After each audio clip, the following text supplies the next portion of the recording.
Dorian Gray. He stepped into the world as the very image of beauty and youth, flawless, untouchable, radiant. But behind the glow was a haunting truth. He was terrified of losing it. You may remember him, the striking young man at the heart of Oscar Wilde's The Picture of Dorian Gray, first published in 1890. On the surface, it's a tale about eternal youth. But underneath, it's a warning. One that hits even harder today than it did more than a century ago. Dorian makes a wish that his face, his perfect appearance, will never age, never blemish. That every scar, every sin, every moment of indulgence will instead be absorbed by a painting, a portrait that reflects not his outer self, but everything rotting beneath the surface. At first, he lives like a god. Endless admiration, lavish parties, the thrill of new lovers, new pleasures, new highs. He wins every room, commands every gaze. He believes fully that he's beating the system.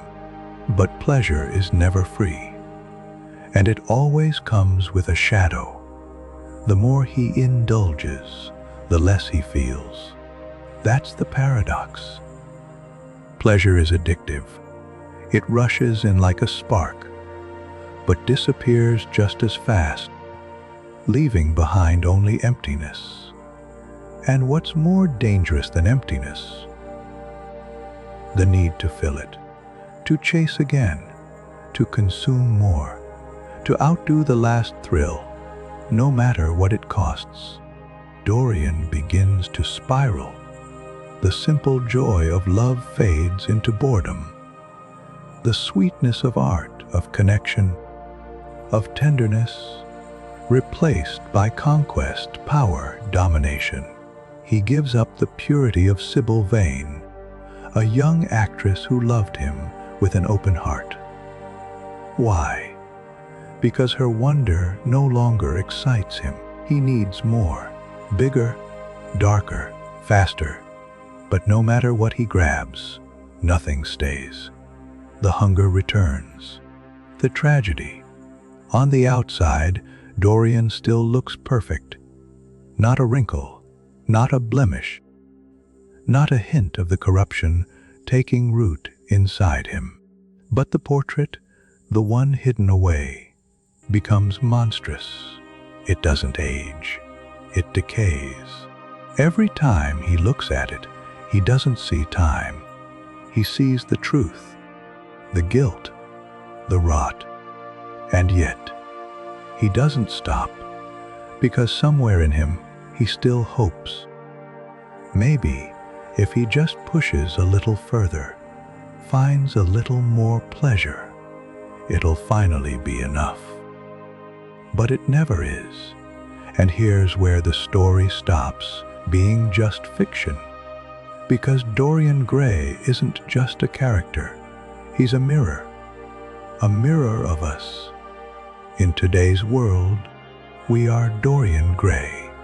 We chase youth, we chase recognition, we chase beauty, validation, attention, whatever we think might finally make us feel whole.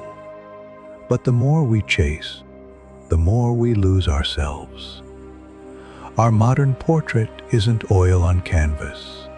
It's social media. It's curated profiles, filtered perfection, a digital version of us that looks flawless, while we quietly wither underneath.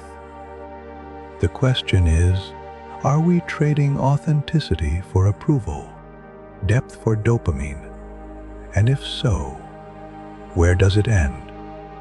The truth is, pleasure is not the enemy, but it's not salvation either. To understand it better, we turn to three of the greatest minds in philosophy.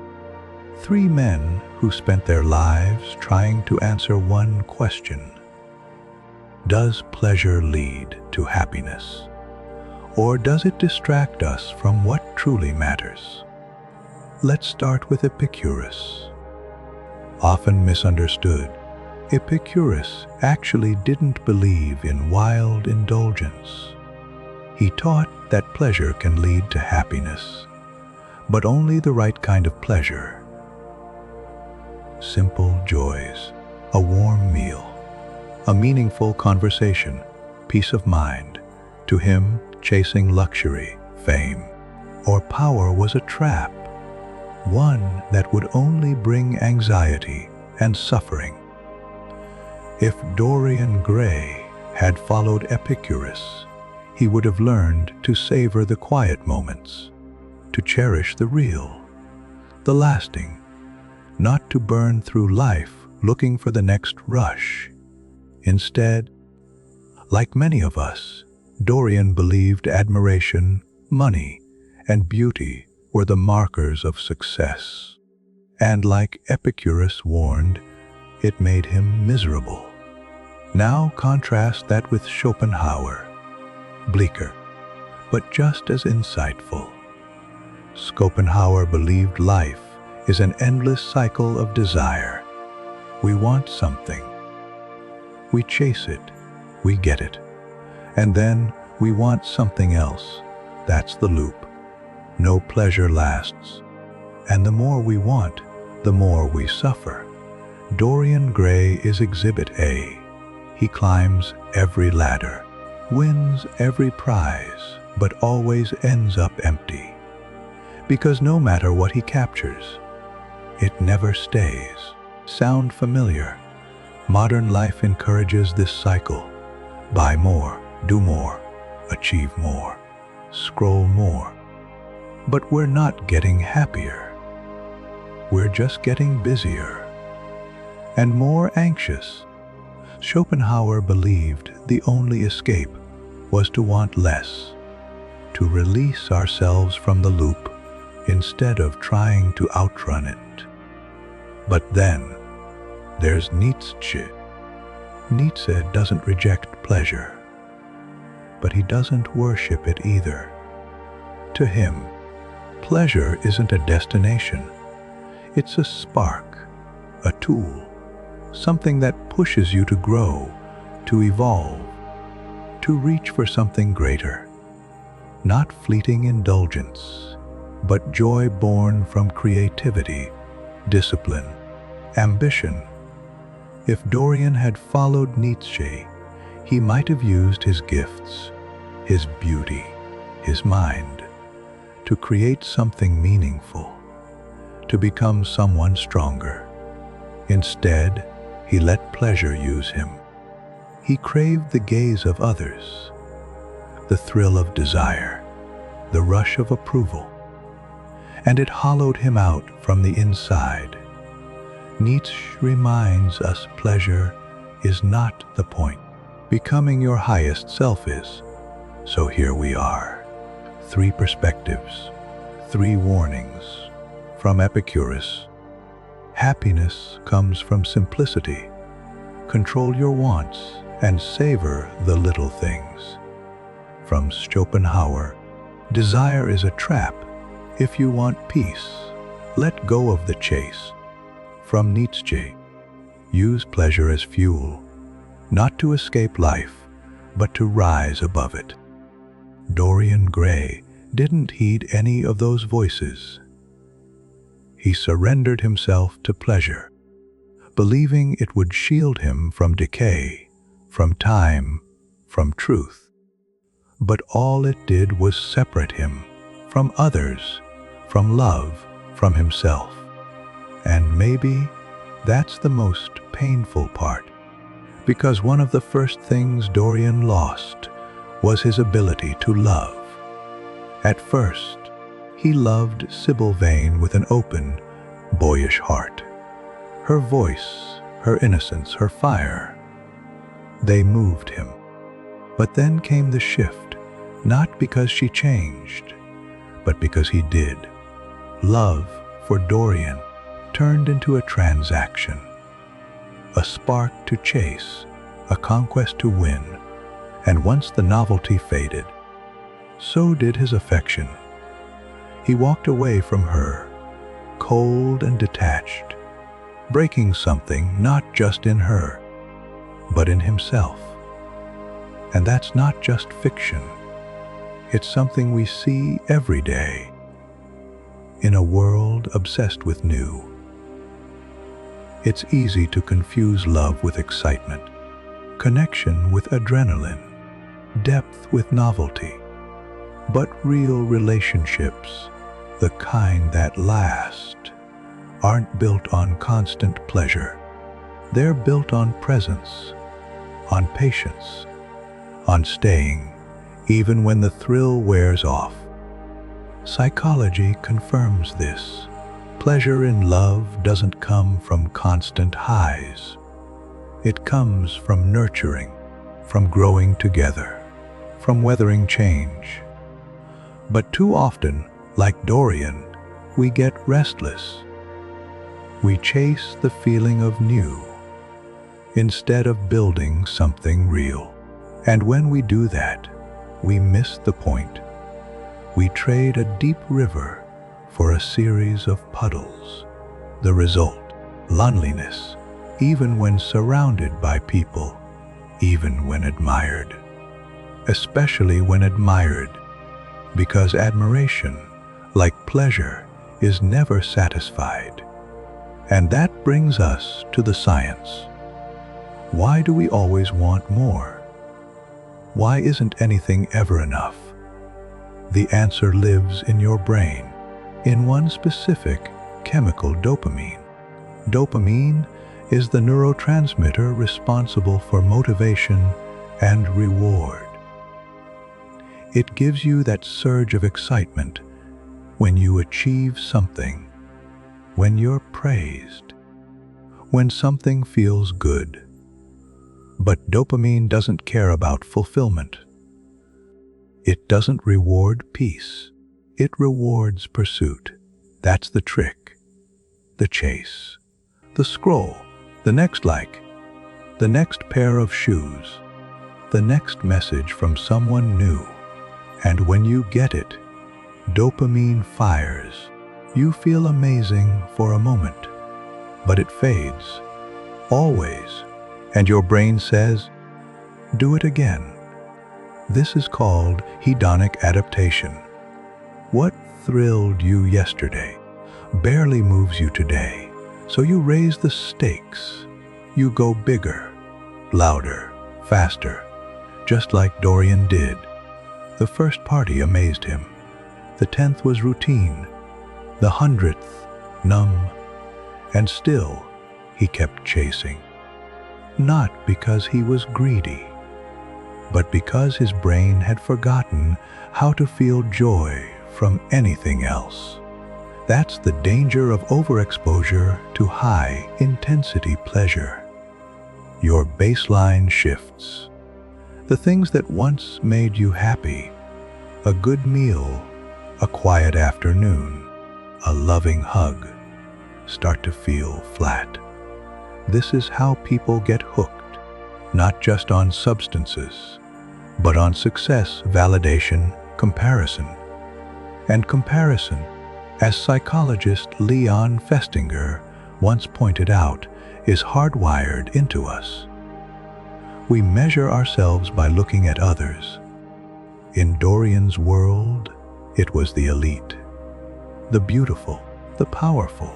In ours, it's influencers, entrepreneurs, photoshopped bodies, curated relationships, the illusion of effortless success.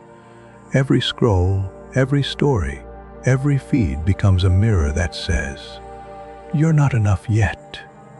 So we chase, harder, faster, deeper into the spiral.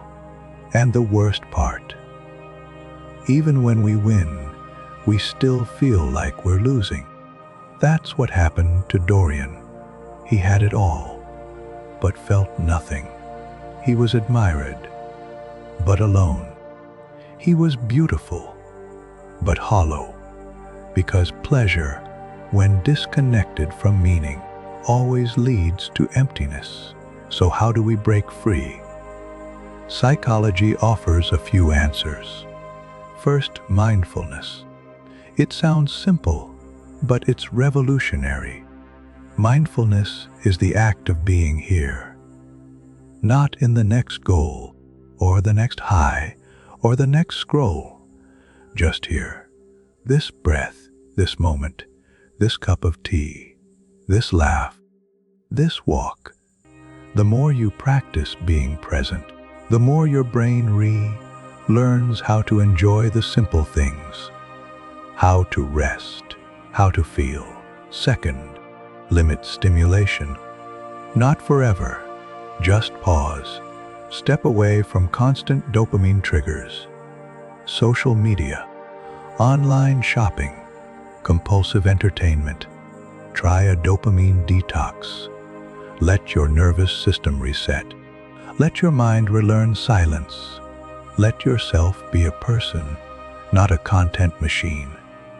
And third, redefine success. Not by numbers, not by applause, not by aesthetics, but by peace, by clarity, by self-respect, by showing up for who you truly are. Dorian Gray's tragedy wasn't that he aged. It's that he forgot what it meant to live, to feel, to connect, to grow. We don't have to follow that path. We can choose a different story, one where pleasure is part of life, but not the master of it, where we stop chasing the next hit and start building something real, something meaningful, something free. In the modern world, many of us are unknowingly living out Dorian Gray's legacy. We think we're in control, but in reality, we're often being led by cravings we didn't choose, habits we didn't build intentionally, and platforms designed to keep us hooked. Just like Dorian became addicted to beauty and admiration, we become addicted to stimulation, to approval, to the quick rush of being seen, liked, desired. And here's the truth. This cycle doesn't just wear us out emotionally. It rewires our brains. Neuroscience shows that when we constantly seek high dopamine experiences, our brain adapts by dulling its sensitivity. Meaning, what used to satisfy us no longer does. We become numb to everyday joy. That first morning coffee barely hits. The slow walk at sunset feels boring. That book you used to love can't focus. This isn't because life lost its magic. It's because our threshold for pleasure has been pushed way too high. And the scariest part. Once you've gotten used to constant stimulation, even rest feels uncomfortable. Silence feels threatening. Slowness feels wrong. So we reach for the phone for the next fix, for anything to avoid being alone with ourselves. But that very discomfort is exactly where healing begins.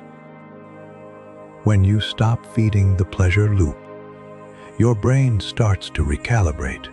You become more sensitive again to nuance, to subtlety, to meaning. The sweetness returns. This is why more people today are turning to practices like dopamine fasting, taking conscious breaks from high-intensity rewards, and allowing the brain to reset. It's not about punishing yourself. It's about returning to balance, because true joy isn't found in the extremes.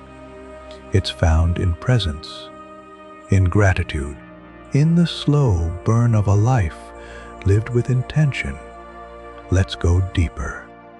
There's another dangerous layer to Dorian Gray's downfall, one we rarely talk about. It's not just the addiction to pleasure.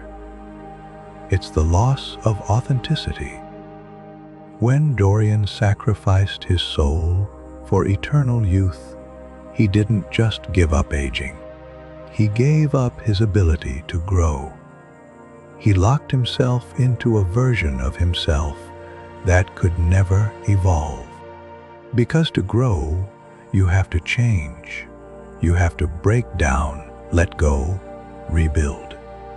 But he couldn't. His image was frozen, untouchable. And so, slowly, he stopped being real. He performed. He played the role. He became a shadow of a man wearing a beautiful mask. Sound familiar? In today's world, many of us create our own masks. We curate our lives. We filter our truths.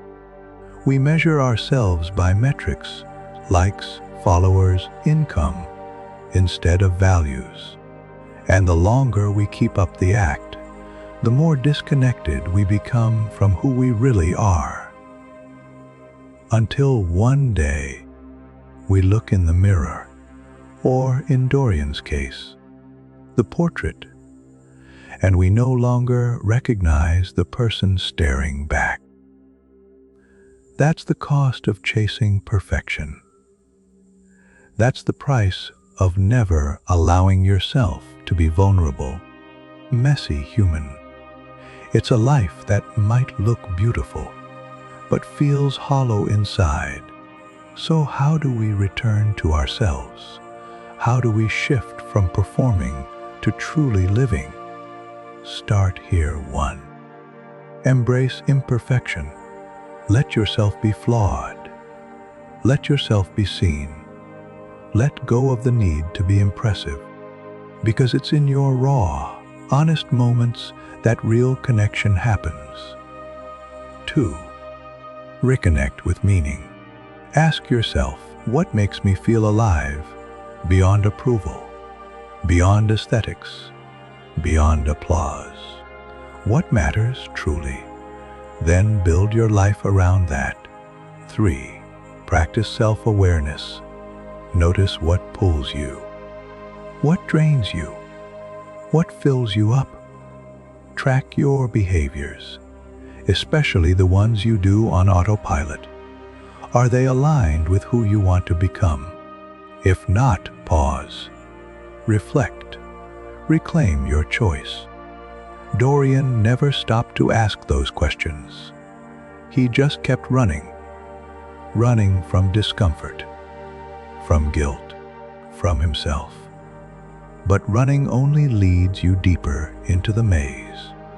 Real freedom comes when you stop and turn inward, because underneath all the chasing is a truth your soul already knows. You were never meant to feel not enough. You were never meant to prove your worth by how much you consume or how many people clap. You were meant to live fully, to love deeply, to rest, to create, to evolve. And none of that comes from endless pleasure. It comes from presence, from choosing to live on purpose, from knowing that your value is not in how much you're admired, but in how much you show up with heart. So, what happens when you stop chasing? When you stop running from the silence and turn to face it? That's when the real shift begins. You realize that pleasure, while a part of life, was never supposed to lead it. It was meant to be a companion, not a compass. And once you stop letting it steer the ship, you begin to see the world differently. You start to notice the little things again. the warmth of sunlight through your window, the way laughter bubbles up during a quiet dinner with someone you love, the satisfaction of finishing something meaningful, even if no one else claps. You begin to feel full again, but this time, not from consumption, from connection. Connection with your values, with the present moment, with people who see you beyond your surface. That's what Dorian Gray never found. He looked perfect, but he was never seen. He had lovers, admirers, attention, but no one really knew who he was, not even himself. And that's the quiet tragedy hiding inside the pursuit of endless pleasure. It isolates you. Because in the chase for admiration, you start showing people a version of yourself that isn't true. And the more they love that version, the more alone you feel. Until, eventually, you can't tell the difference between being desired and being loved. But here's the hopeful part. You're not stuck. Your story doesn't have to end the way Dorian's did. You can begin again, right here, right now. You can choose to live in a way that honors who you are instead of who you're trying to impress. And no, that doesn't mean you stop enjoying life. It means you enjoy it deeper, slower, wiser. It means you savor a delicious meal, not just to feel pleasure, but to feel gratitude. You celebrate your achievements, not just for the applause, but because you know what it took to get there. You fall in love not for the rush, but for the courage it takes to truly be known. That's the difference between pleasure and fulfillment. One flickers and fades. The other grows stronger with time. And here's something else to remember. Not all discomfort is bad. Some discomfort is the path forward, the tension that comes with growth, the stillness that comes before a breakthrough, the ache of becoming someone new. Dorian avoided all discomfort, and so he never truly grew. But you're not avoiding it. You're here, listening, reflecting, choosing. That alone puts you on a different path, one toward authenticity, peace, wholeness. In practical terms, that might look like spending less time in places that overstimulate you and more time in spaces that restore you. Saying no more often, even when it's uncomfortable. Letting go of things that look good but no longer feel right. Prioritizing depth over quantity in your goals, your friendships, your habits, and perhaps most importantly, treating pleasure not as an escape, but as a teacher. What does this desire tell me? Is it real, or is it a reaction? Will this nourish me, or just distract me? Asking those questions builds a habit of awareness, and awareness is the beginning of freedom. Because once you're aware, you're no longer chasing blindly. You're choosing deliberately. And a deliberate life is a powerful one. That's what sleep through lifetimes is all about. Not numbing, not running, but remembering. Remembering who you are beneath the noise, who you were before the pressure, who you can become if you choose presence over performance. Pleasure will still be there, but it won't own you.